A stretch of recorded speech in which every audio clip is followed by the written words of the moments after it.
Good afternoon, and welcome to NuScale's third quarter 2025 earnings results conference call. Today's call is being recorded. A replay of today's conference call will be available and accessible on NuScale's investor relations website. The web replay will be available for 30 days following the earnings call. At this time, for opening remarks, I would like to turn the call over to Rodney McMahan, Senior Director of Investor Relations. Please go ahead.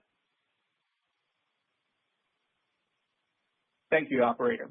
Welcome to NuScale's third quarter 2025 earnings results conference call. With us today are John Hopkins, President and Chief Executive, and Ramsey Hamady, Chief Financial Officer. On today's call, we will provide an update on our business and discuss our quarterly financial results. We will then open the phone lines for questions. This afternoon, we posted a set of supplemental slides on our investor relations website. As reflected in the safe harbor statements on slide 2, the information set forth in this presentation and discussed during the course of our remarks in the subsequent Q&A session includes forward-looking statements, which reflect our current views of existing trends and are subject to a variety of risks and uncertainties. You can find a discussion of our risk factors, which could contribute to differences in our expectations, in our annual report on Form 10-K for the year ended December 31st, 2024, and our quarterly reports on Form 10-Q and our subsequent SEC filings. I'll now turn the call over to John Hopkins, NuScale's President and Chief Executive Officer. Thank you, Rodney, and good afternoon, everyone. NuScale continues to be ahead of the competition as we remain the first and only small modular reactor technology provider to obtain design approval from the U.S. Nuclear Regulatory Commission, or NRC, making our technology ready for commercial deployment. The pipeline of potential off-takers for power generated by NuScale's technology is stronger than ever, and we believe we are nearing the realization of a commitment to deliver NuScale power modules at scale. Now, turning to slide 3, we list NuScale's third quarter highlights, which we'll discuss in more detail in a moment. They include the recent Tennessee Valley Authority, or TVA, and Entra1 Energy announcement on the deployment of up to 6 gigawatts of new nuclear capacity using NuScale technology. To continue work on Florida's Phase 2 front-end engineering design, or FEED 2 study for the RoPower Dorchester Power Plant, and the critical strengthening of our cash position as we enter this vital stage of commercialization. We are excited about the significant momentum we have continued to build this quarter. Turning to slide 4, in September, our global strategic partner, Entra1, announced a landmark agreement with TVA to deploy new nuclear generation capacity powered by NuScale's SMR technology. This project marks the largest SMR deployment program in the U.S. history.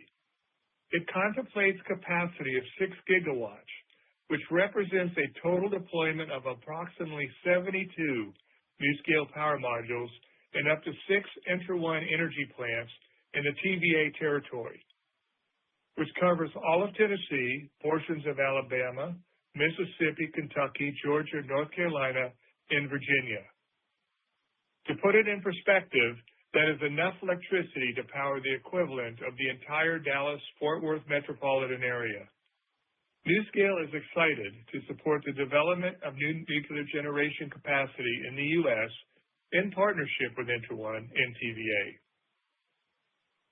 Additionally, just last week, the White House announced it will mobilize up to $550 billion in public and private sector investment to expand critical energy infrastructure and strengthen supply chains under the newly signed U.S.-Japan Framework Agreement. As part of this initiative, Entra1 is positioned to receive up to $25 billion in investment capital to develop a fleet of power plants utilizing baseload energy sources, the only developer that was included in this framework. The program will serve fast-growing energy demand for AI data centers, advanced manufacturing, and national defense, while creating thousands of high-quality American jobs and reinforcing U.S. energy independence. We anticipate the first Entra1 energy plant to deliver power to TVA as early as 2030, with additional plants phased in as demand grows. Before moving on, I want to take a moment to further highlight our relationship with ENTRA1. For over 3 years, we have been working with ENTRA1 on the deployment of our SMR technology, and with this historic TVA announcement, as well as the U.S.-Japan Framework Agreement, our commercialization strategy is starting to resonate. This is a pivotal time for the nuclear sector, driven by favorable regulatory policy and increasing power demand. As that demand for reliable, always-on, and carbon-free power grows, we believe our partnership with ENTRA1 enables off-takers to benefit from nuclear power without taking on plant ownership or operational risk. We believe that benefit, combined with our supply chain readiness and being the only company with NRC-approved SMR designs in modules currently in production, uniquely positions NuScale to meet this important moment. In conjunction with the TVA and ENTRA1 announcement, we entered into a partnership milestone agreement, or PMA, with ENTRA1 to accelerate the commercialization of our SMR technology as outlined in Slide 5. Under this agreement, NuScale will provide milestone-based payments to ENTRA1 as projects advance through key stages as outlined here. As it relates to the PMA, Milestone 1 was met on September 2nd, 2025, when the agreement was announced.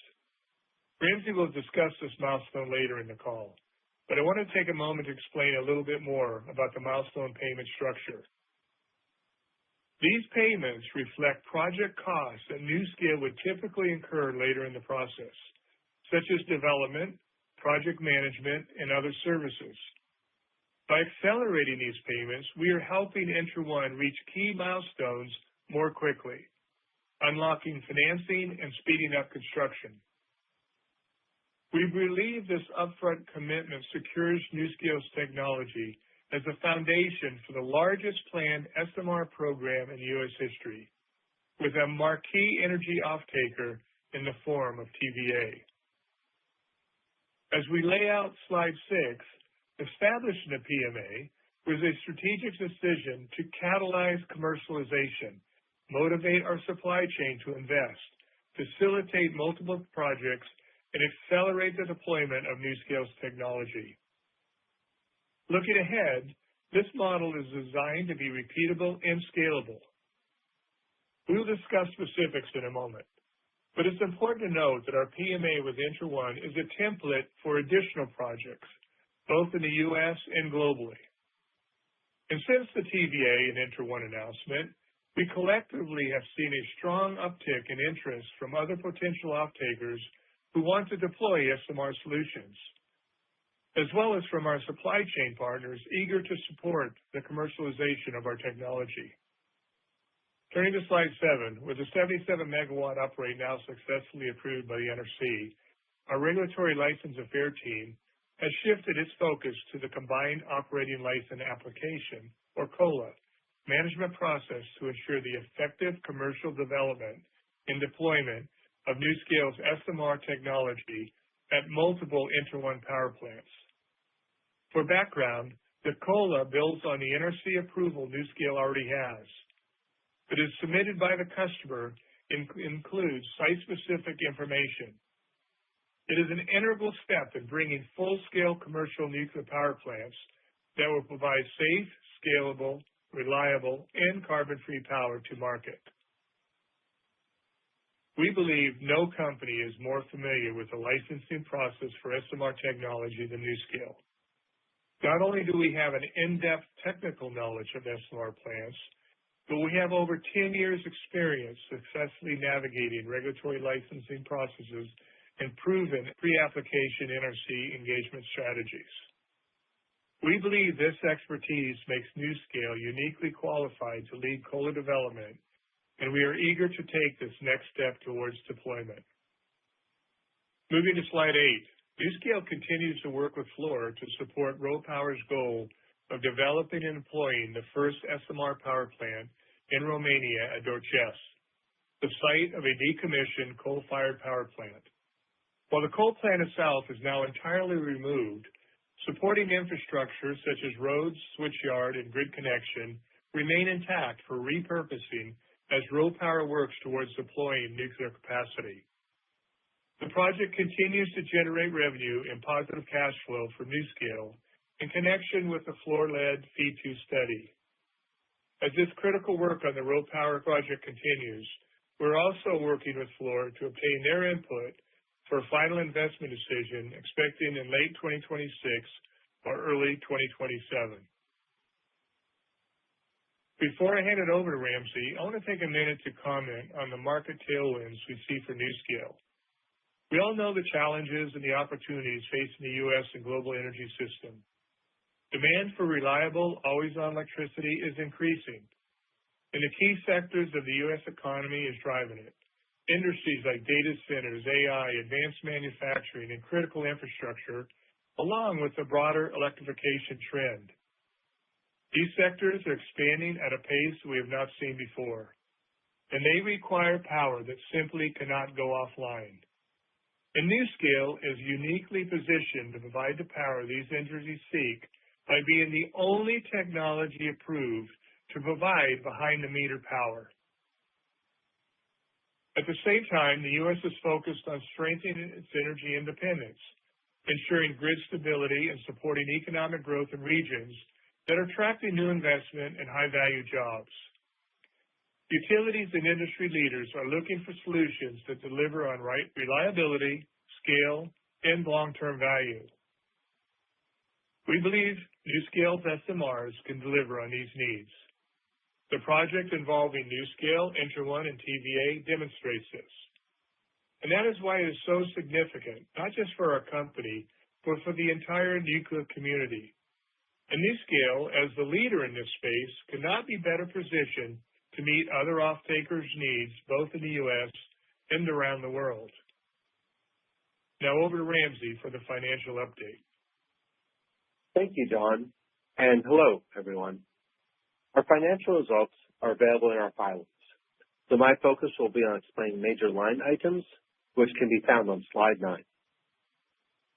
NuScale's overall liquidity has increased to $753.8 million at September 30th, 2025, versus $489.9 million at June 30th, 2025. This increase was driven by the sale of 13.2 million NuScale Class A shares through an at-the-market program during the third quarter, which generated $475.2 million in gross proceeds. Partially offsetting this increase was a $148.5 million payment in relation to the PMA milestone triggered by the recent landmark agreement announced by TVA and Entra1. NuScale reported revenue of $8.2 million for the quarter ended September 30th, 2025, compared to $500,000 during the same period in the prior year. This increase was primarily driven by fees received for services we provided during the quarter in support of the RoPower project. I will conclude my remarks with a brief overview of our capitalization summary, as shown on slide 10, and an overview of the recent agreement between Fluor and NuScale, which allows a structured orderly monetization of Fluor's investment in NuScale via open market transactions and subject to certain agreed-upon restrictions. Under the terms of the agreement, Fluor may convert all its NuScale Class B units into Class A common stock through a controlled program intended to preserve the fair value of NuScale's equity during the process. In exchange, Fluor has agreed to support NuScale's planned increase to its authorized share count, significantly reduce Fluor's economic rights under the tax receivables agreement, and waive certain claims asserted under its commercial agreements with NuScale. With that, I'd like to thank you again for joining today and for your continued support of NuScale. We'll now take questions. Operator? Thank you. We will now begin the question and answer session. If you would like to ask a question, please press star then the number 1 on your telephone keypad to raise your hand and enter the queue. If you would like to withdraw your question at any time, simply press star 1 again. Thank you. Your first question comes from Derek Soderberg with Cantor Fitzgerald. Your line is open. Hi, this is Drew Nordquist calling for Derek. Thank you guys for taking questions. I have 2 questions. First is regarding your supply chain. I saw that Doosan signed an agreement to deliver 4 Westinghouse AP100s for a different company. I'm just wondering how that's going to impact your ability to secure supply. No, our relationship with Doosan is we communicate almost every other day. Doosan has come out and publicly stated they have the current capacity of producing 20 NuScale power modules per year and looking to expand that as needed. So they have a huge facility, so it's not just limited to NuScale, but we have the focus that they have on the NuScale modules is dedicated to NuScale. All right, thank you. And then you briefly mentioned the U.S. and Japan agreement. Can you just go into a little bit further detail on that and how it affects you guys? Sure. Look, I think what we can surmise from that, which is an absolutely incredible achievement with ENTRA1, is that we were named. We're the sole group that was named. NuScale and ENTRA1 Energy was the sole group named under Power Development for AI. And so, this is really an historic time. The agreement between Japan and the U.S. is extraordinary. Extraordinary show of support from a long-standing strategic partner of NuScale. You'll recall we have great support from JBIC, Chubu, JGC, and IHI. And to be named specifically and solely in this one area really shows that I think it's really a testament to the connectivity and importance of our technology, both to Japan as a manufacturing partner, as well as potentially customer, and to America in our stakes for clean power to drive AI. So this was a tremendous accomplishment, really. I think it's a tremendous accomplishment from, if I can say, to the ENTRA1 group. And look at the other names that were named here: SoftBank, GE, Hewitt, Bechtel, Westinghouse. Name it. Like Toshiba, Hitachi. These are Mitsubishi even. These are the biggest names in technology. These are biggest names in power. And for us in ENTRA1 to be named inclusive in that group, it's really an extraordinary achievement. I'm glad you brought that up. Yeah, I'd like to add and reiterate. Yeah, I'd like to add and reiterate what was stated. I mean, ENTRA1 was the only developer mentioned, and ENTRA1, they're looking to develop a fleet of power plants utilizing baseload energy sources. And so the program will serve for fast-growing demand for AI data centers, as Ramsey alluded to, but also national defense and manufacturing. So we were quite excited about being mentioned in that group of companies. Yeah. There's a bright future. I'm going to further add one other point. I think as people, a lot of people would ask early on, who's ENTRA1, where are the capacities, what is their connectivity? And I think this past quarter, both with this agreement with Japan, as well as the announcement in relation to TVA that I'm sure we'll be asked about, we'll speak about later in this call, I think we've shown the markets, we've shown everyone just how far this combination of ENTRA1 and NuScale can take us.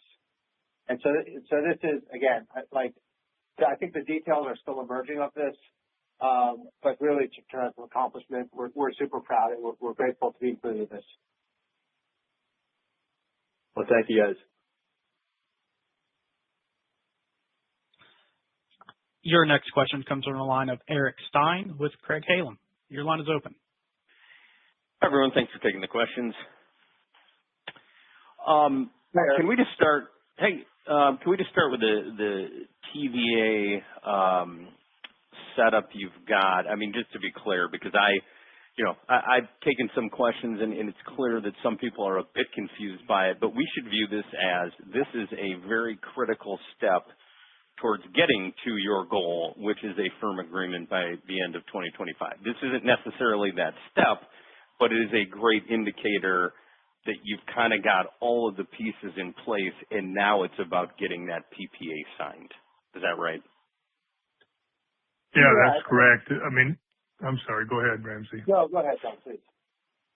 No. I mean, this just didn't happen overnight. It was a long-term, almost a year between TVA and ENTRA1 coming to terms of the term sheet. And to your point, what we're excited about for NuScale, this represents 72 potential modules on multiple sites with ENTRA1. So we are excited about it. And TVA also being a government entity, although they operate like a public, privately or public company, having the government stature behind it, I think is going to be a good thing. So ENTRA1's already in the process right now of hopefully finalizing these PPAs, and then it becomes very real. I don't know if Clayton's on the phone. Clayton is our Chief Commercial Officer who's been intimate in working through this process. Are you on, Clayton? Yeah, John, I'm on. Thanks. And yeah, this is something that, as John stated, we've been working for quite some time, and it's an exciting opportunity. And like ENTRA1 is getting ready to move this forward, and we'll be prepared to support the path and bring this to fruition. Got it.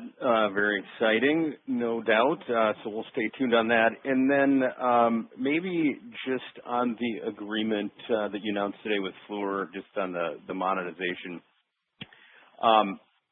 In there, you talk about that, waiving certain claims related to commitments. Can you just talk? I mean, does that change at all? Or signal something on Fluor's commitment? Is it unchanged, or is that, maybe opening it up that you can work with Fluor and you can work with others? Eric, I'm gonna take your question and use it as kind of a step ladder to talk more broadly about the agreement, because I think it just came out, and I think it requires some clarity here. Think of two ideas. The first is there's a natural maturation of NuScale. Essentially, we're a technology company. We don't develop projects. ENTRA1 is a project developer. They're an exclusive commercial partner. They're a strategic partner. And Fluor is an EPC company. I think strategically, for an EPC company to have such a heavy investment, pure tech company, it may not align fully with an EPC company shareholders. And there's a natural maturation for Fluor's investments. They've been an investor for a very long time. NuScale has grown significantly. At some point, I think we're north of 80 or 90% of their market cap, I believe.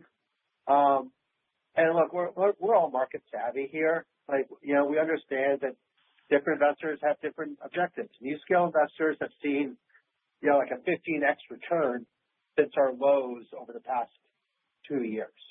Amazing. An EPC investor doesn't necessarily look for that sort of risk return profile. So, I think it's natural for Fluor just to see a maturity of their investment. It's not a loss of support. It's not breaking the relationship. We make connectivity with Fluor. We still provide engineering work to Fluor. Fluor still sits on the board. ENTRA1 still has had decades of experience with Fluor. So we just, we designed a framework where Fluor will change and monetize in like a very deliberate, very orderly manner. We're working together. The program's structured to have minimal impact. Even Fluor is a shareholder, so we expect, Fluor has designed it as well as we have to have minimal impact on the market. And then the idea of the reduction of economic rights is value delivered to our shareholders because there are economic rights under the B units. And Fluor has agreed to give some of those up, so that's a win for us. And certain rights relates commercial agreements with NuScale.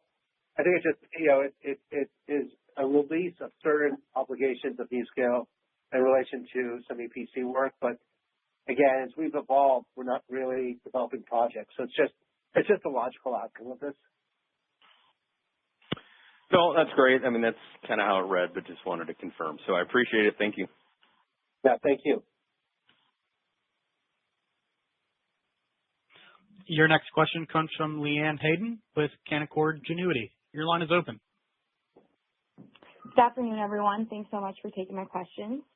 Just want to follow up on the ENTRA1 TVA agreement discussed prior. What do you view as the gating factors to ENTRA1 site evaluation or construction permit NRC application? Well, I think John, I think one of the benefits of working with ENTRA1 and TVA is, they clearly have a number of sites that have gone through previous preparation approvals and early site permits.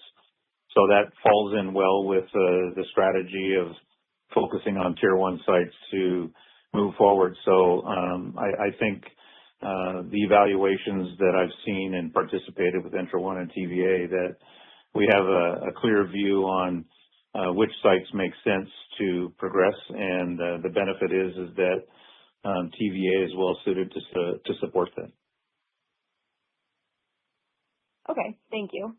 And to the extent that there are any limitations on your ability to raise incremental equity given the monetization agreement with Fluor, how do you anticipate meeting Entra1 milestone payments? Brianna, hi, this is Ramsey. How are you? I'm good, Ramsey. How are you? Good, good. Look, I think as we've demonstrated, even during the quarter, we were able to raise a fair amount of cash from the markets, a sensible amount of cash, I should say. Ending the quarter, it's over $750 million worth of cash. The restrictions that we put in terms of our ability to raise funds are in line with our budgeting, and they're in line with our objectives to support shareholders, ensure that there's not selling pressure in the market that is excessive or that starts in historic market pricing. So we've taken a very careful consideration of what the milestone payments are, when we anticipate to receive them or to pay them, and their funding and liquidity needs. There's been a lot of work that goes in behind that. Understood. Thanks, everyone. Thank you. Your next question comes from Joseph Osha with Guggenheim Partners. Your line is open. Hi there, guys. Thank you for taking my question. I was wondering if we could return to Entra1 a little bit. Obviously, Wadi Haboush and Robert Fardy are very well connected guys and done some digging there. But I'm trying to understand it. Has Entra1 ever built or owned or operated anything? And if they haven't, I guess where are the boots on the ground going to come from? Because it looks, all respect due to these guys, they're very well connected. There are pictures of them with Trump and so forth. But I'm trying to understand where the actual operational capabilities and history of Entra1 are. Thank you. Yeah, I can start. They're an independent global energy company, and they have, to your point, over 45 years as a Bush Group, years of experience delivering large-scale energy and infrastructure projects worldwide. In fact, part of the due diligence we went into the program was looking at their extensive knowledge of building coal-fired plants, combined cycle plants. So they've had a lot of, it's a family name, but it's not well known in an industry, but they've had significant experience in building these plants globally. And, you've been working pretty closely with them, Clayton, and you're part of that due diligence process. You have anything else to add? I mean, they've built a lot of plants. They've also done a lot of large-scale infrastructure projects globally. They have the ability to ramp up and bring in significant partners. Their relationships are far and wide, not just from a political perspective, nor on the financial side. They're certainly tied in the infrastructure companies, and they had Cogentrix at one time prior to them divesting it. So they have a lot of experience, in my opinion, as far as building infrastructure and ramping. So they've done a lot of diligence on the technical side and on the construction side, and we're quite confident that they will be ready to promote these plants and move them forward. Yeah, you made a good point, though. Can I follow up here? It sounds to me like you're talking about Haboush Group, which is fine. There's no information about any projects on Entra1 that Entra1 has done at all. And if it's Haboush Group, that's fine. That's a big company, and they've done a lot, and that's great. Are you telling me that Entra1 has built and operated projects? And I guess it's so what? Because there's no information about any of them on their website. Guys, let me, if I may. Yes, we are talking about the principles of Entra1 that have developed projects. All right, Entra1 is really set up. Entra was set up for the purpose, energy transition. That was the focus of the company. And so, I would shy away from the idea that ENTRA1 hasn't developed, for example, an SMR project, because nobody has. I shy away from the idea that ENTRA1, may not be able to build power plants, because ENTRA1 doesn't pour concrete and they're not operating yellow trucks, right? ENTRA1 is hiring the biggest CPG companies and construction companies with experience in energy and infrastructure to do this work. They're a developer. It's not like they're not out there building the power plants. So I think we need to pause for a second, separate what's the value of ENTRA1 and their ability to coordinate projects, to bring in partners, to get deals, and the partners they bring in that can execute and have executed on power plants in the U.S. and elsewhere. And that's really what we're talking about, guys. All right. We'll take this up further. Thank you. I appreciate the additional color. Yeah, no worries. Your next question comes from the line of Soundarya Iyer with B. Riley Securities. Your line is open. Hi, team. Thank you for taking my questions. I'm asking on behalf of Ryan Pfingst. So my first part would be like, what's your confidence level that we see a binding agreement with TVA in the near term, and what has to be done for that to happen in the near term? And secondly, is TVA agreement is the main one what we are looking for as a firm order, or is there a possibility that we could see another agreement jumping in line? Craig, I'll let you handle this one.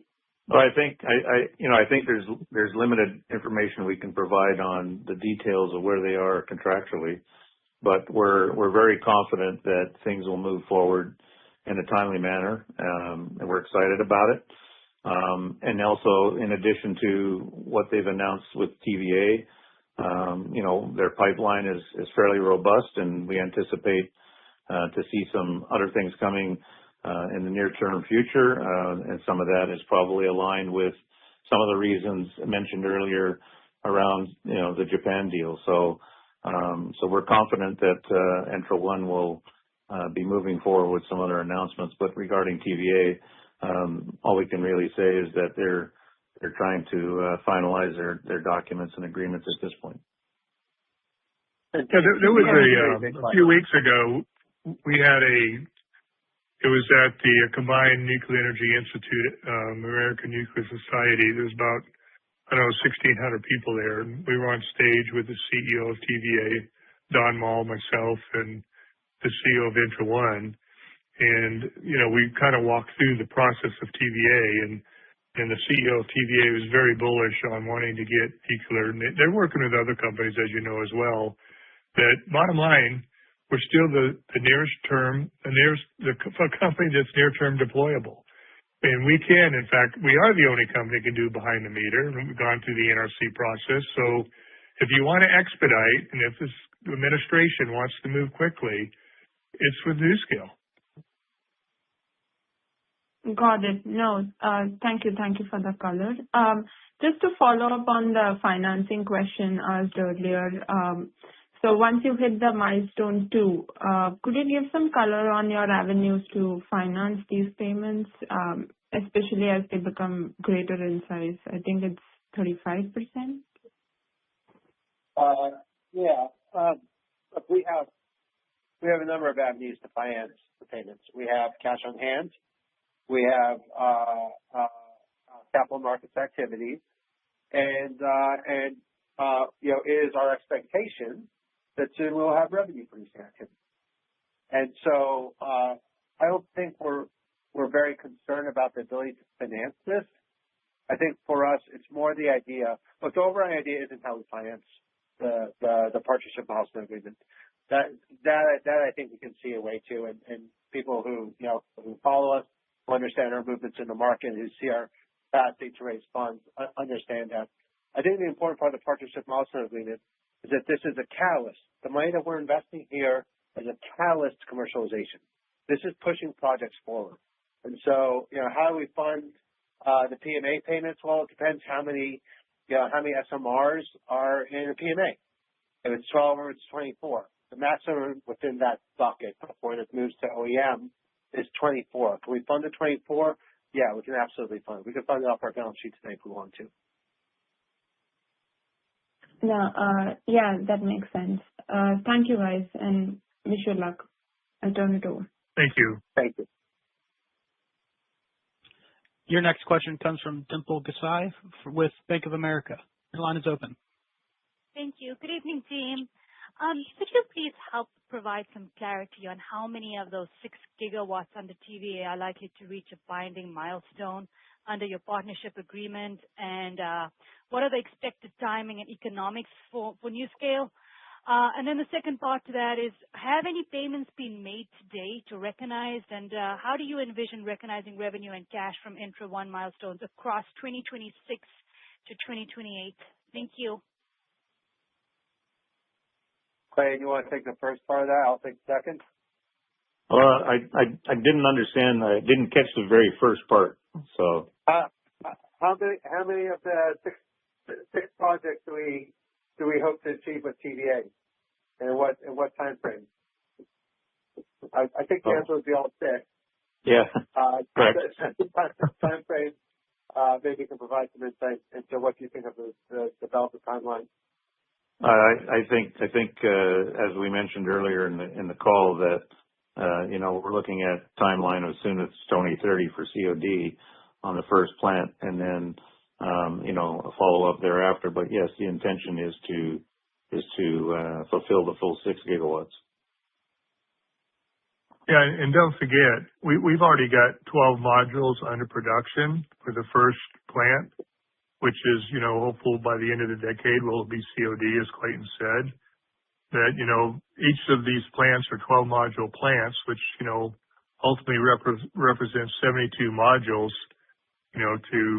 for our suppliers and us to bring to these sites. So right now, our focus is to get the first one in the ground and running.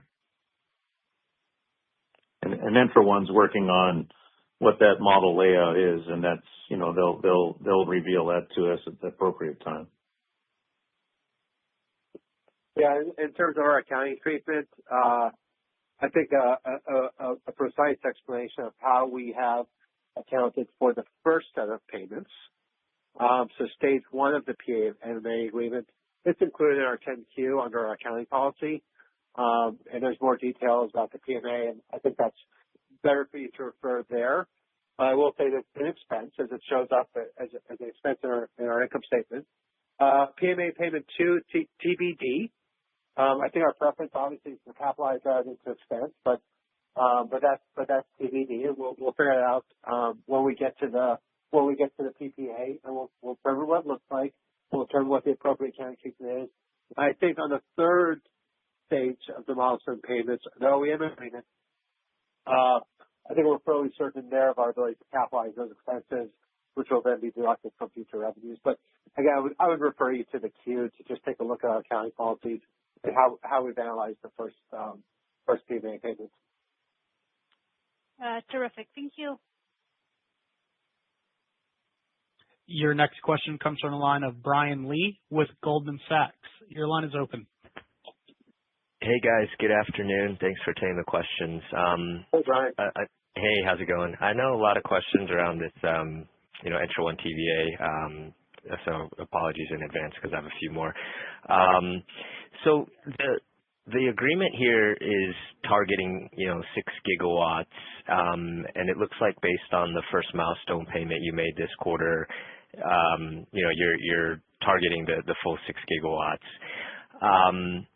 As you mentioned, during part of the call, TVA is looking at other options across the nuclear technology spectrum. I won't name the names, but it's been in the press. And so, if TVA decided rather than doing 6 gigawatts, they want to do, I'll just throw a number out there, 1.5 gigawatts, 1 gigawatt with NuScale MPMs.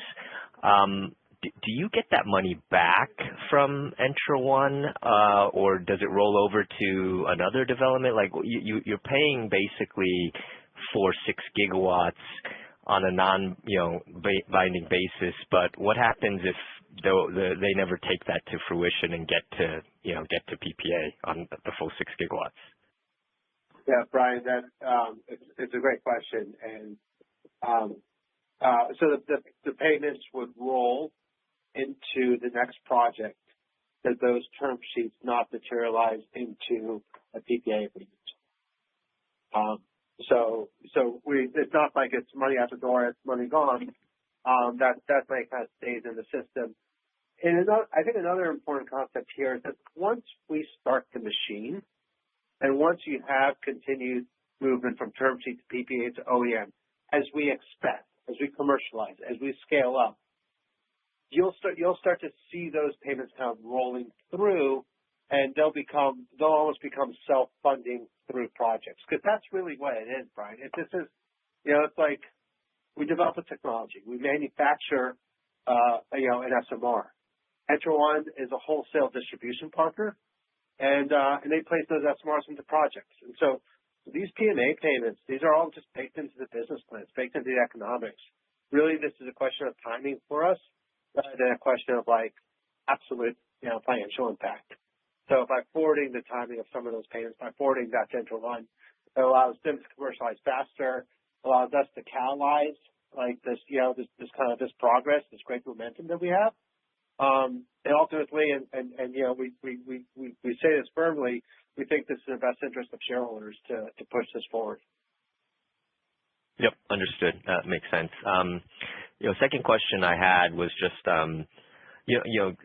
Ramsey and Clayton, I think you guys have spent a lot of time on this call, talking about ENTRA1 and articulating why that's the right partner, the right approach to go to market, and then also on the financial terms, lots of commentary around how the payments work and having the funding in place to be able to satisfy the milestone payments all the way through PPA.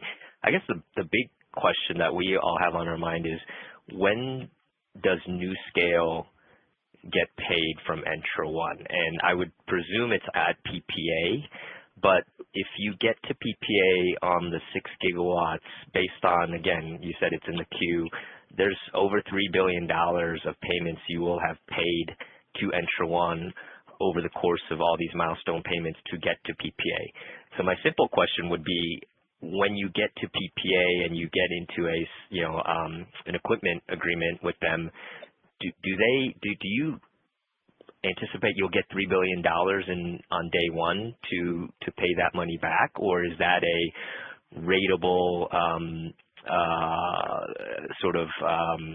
revenue rec over multiple years where you still don't accrue $3 billion plus that you spent with ENTRA1 until year, pick your number, T plus, I don't know, but just can you give us a sense?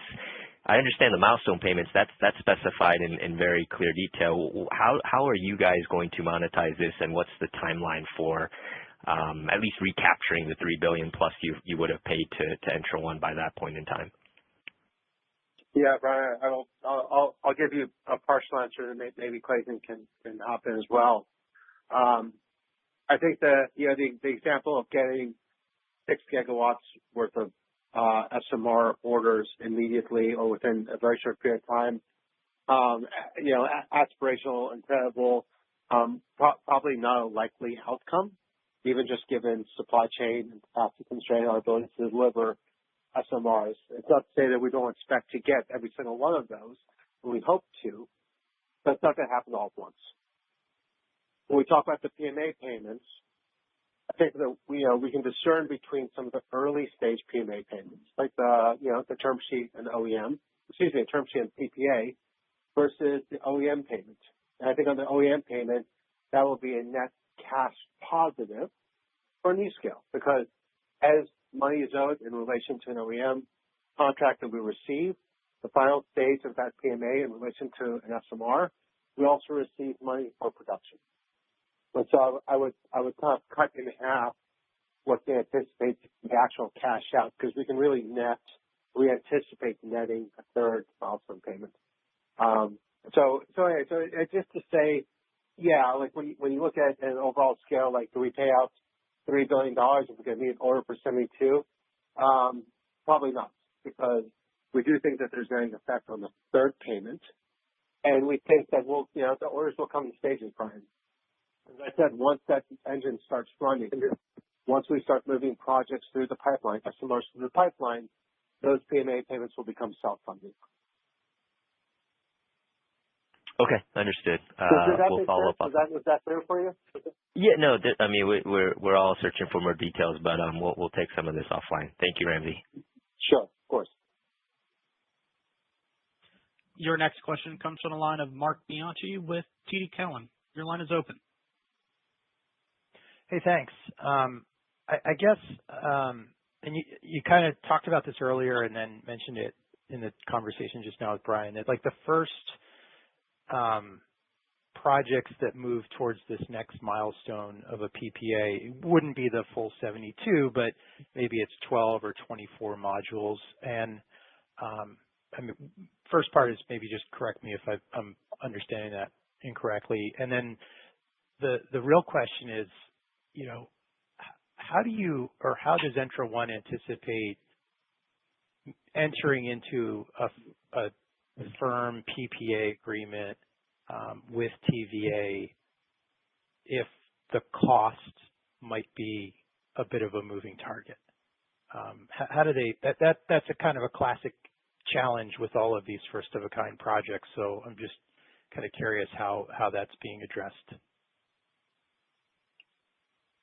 Clay, I'll let you or John take that one. Well, I'd have to be. I think we have to be cautious. I mean, I can say that I think the discussions around the PPA and the cost structure or the pricing structure, I think is somewhat established, and I don't think they're going to get into a firm PPA unless that it resonates to allow them to move the project forward positively. So I don't think we can really go into details, but that's really not a part that would be of concern to me. But Clayton, does that mean that there needs to be, a long series of front-end engineering work to kind of clearly identify that cost to give certainty and comfort to TVA as an off-taker, and to Entra1, who would be presumably taking the risk if there is a cost overrun? I think all of that is kind of factored into the final net number, on the cents per kilowatt. But I think yes, they're all contributory, but I think they've all been kind of identified from what I can understand. Gotcha. Okay. And then the other one I had was just on RoPower. So, still looking for end of 26, early 27 for an FID. Are there going to be any interim updates on that project as the FEED study progresses? Is there anything that we can look out for on the horizon that would, be an intermediate update? Yeah, we talk to RoPower, Mark, almost once a week. In fact, I was just talking with the CEO of NuScale Electrica, who RoPower comes under. So, as you remember, we're a subcontractor to Fluor on this. We're doing the feed phase 2 right now. They're paying us. We got our licensing payment. They're looking at FTMP, final notice to proceed, towards end of 2026, 2027. So we'll definitely keep you updated as this project goes along, quarter by quarter. Right. Okay. Well, but right now, to your point, I mean, yep. we've not, as I stated before, we're getting paid, and it's been a good project. It's Romania is very aggressively trying to establish their own Central Eastern European manufacturing hub, SMR. So we're hopeful they're successful. They have their own regulator. They were into the nuclear with Chernobyl with CANDU reactors. So it's not that they're unfamiliar. It's we're hoping they can get the funding necessary to carry it on to the final phases of the projects. Yep. Okay, thanks for that, John. Just one more real quick to go back to the Entra1 arrangement and TVA. So the $500 million or 495 that's going for this first milestone, you guys talked a little bit about it in the prepared remarks, I think, about sort of giving supply chain certainty and stuff. But that's a lot of dollars. Could you maybe go through a little bit more about what ENTRA1's going to use that money for, and kind of how it helps move the project forward?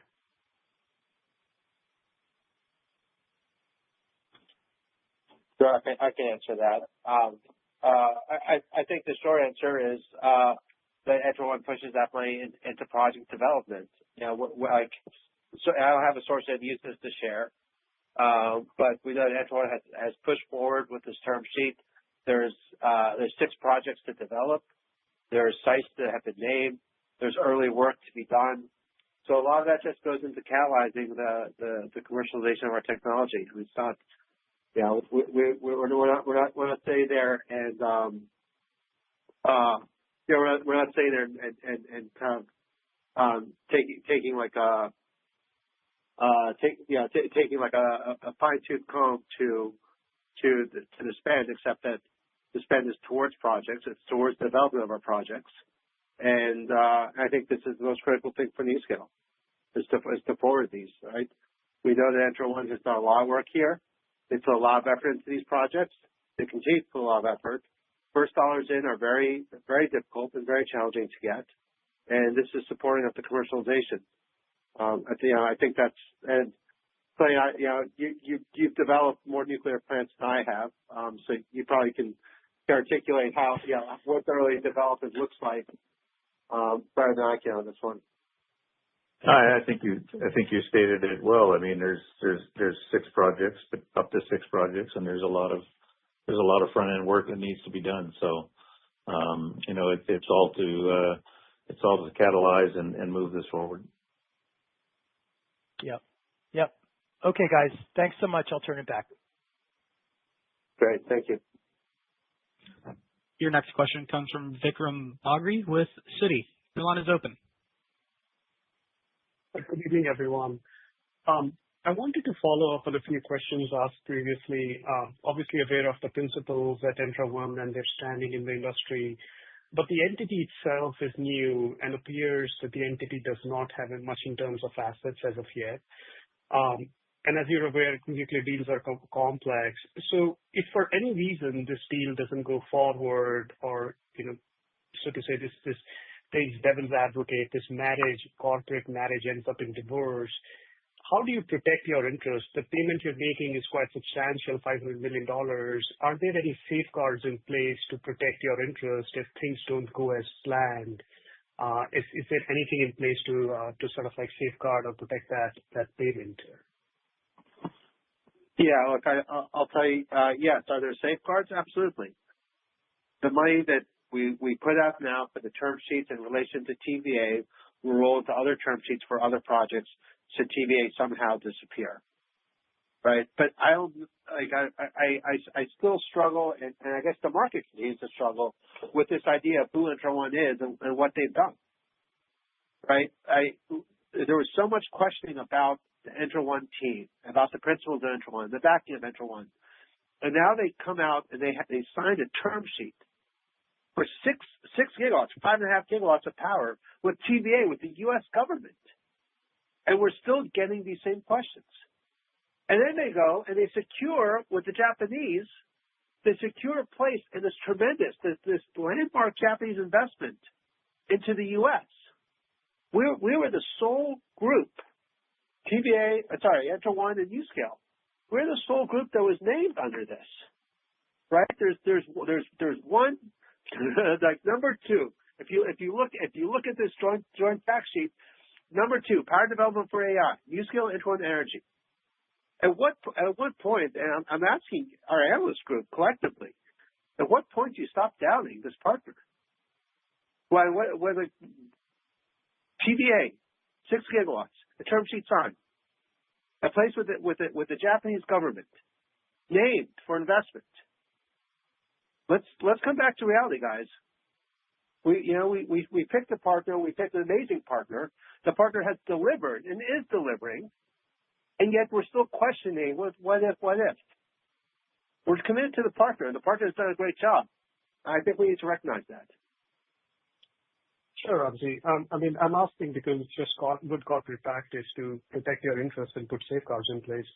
But I get the point. The second question I have is, I was wondering, you were targeting a deal by year-end. Does this deal with TVA meet that commitment to, sort of deliver a deal by year-end, or should we look out for something else? Thank you.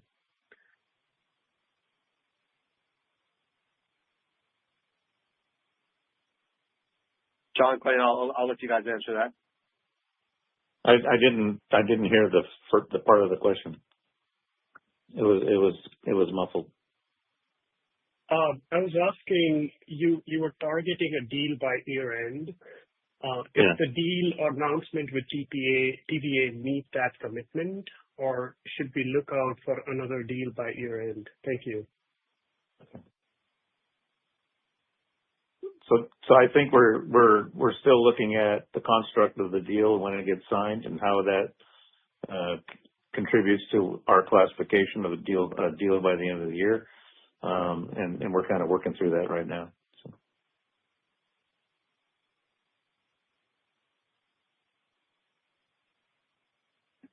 Your last question comes from the line of Moses Sutton with BNP Paribas. Your line is open. This is Joe Nussbaum on for Moses. Thanks for taking my question. Within the PMA agreement, we see a 5% annual escalator on new milestone payments, and in our math, that increases the all-in payment per project from 600 a kilowatt to up to 1,200 a kilowatt by 2040. And while it may be premature to think that far out, can you confirm this escalator point, and how do you weigh it against pricing your modules? Will you keep pricing stable near term to maybe incentivize module orders? Or should we assume you increase ASPs in tandem with milestone payments? Thank you.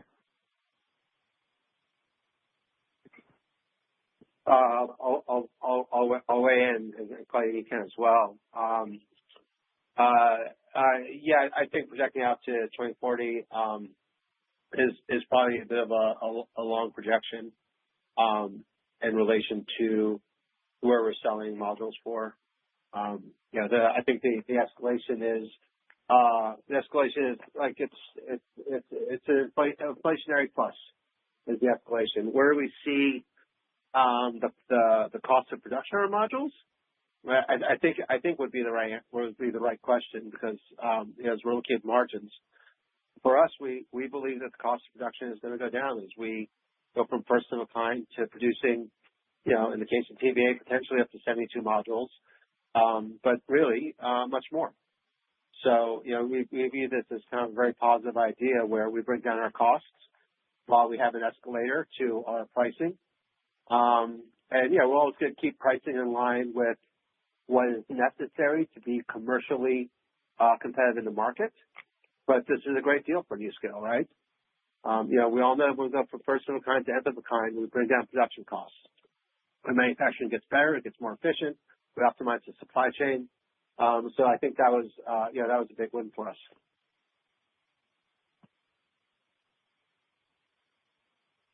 Great. Thank you. Very helpful. Thank you. Thank you. And with no further questions in queue, I would like to turn the conference back over to John Hopkins for closing remarks. Yeah, thank you. I apologize. I'm losing my voice here, but a lot of good questions today, a lot of speculation of how this is going to get done.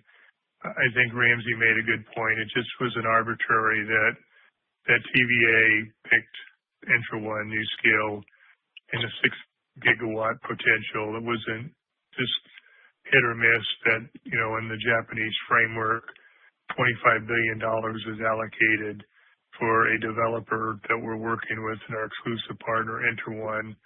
And again, we're excited about this, not only for us, we're excited about the whole industry in general in terms of, you see the market signals and what's happened. Demand pull is there.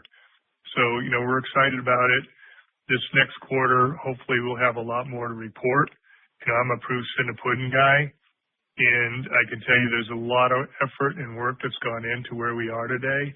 So, we're excited about the future. We believe we have the right partners the right model and collective expertise. And my team and I certainly believe that we're ready to deliver and continue to lead in this market.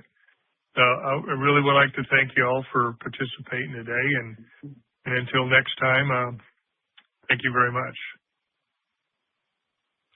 This concludes today's Thanks, conference call. You may now disconnect. Thank you.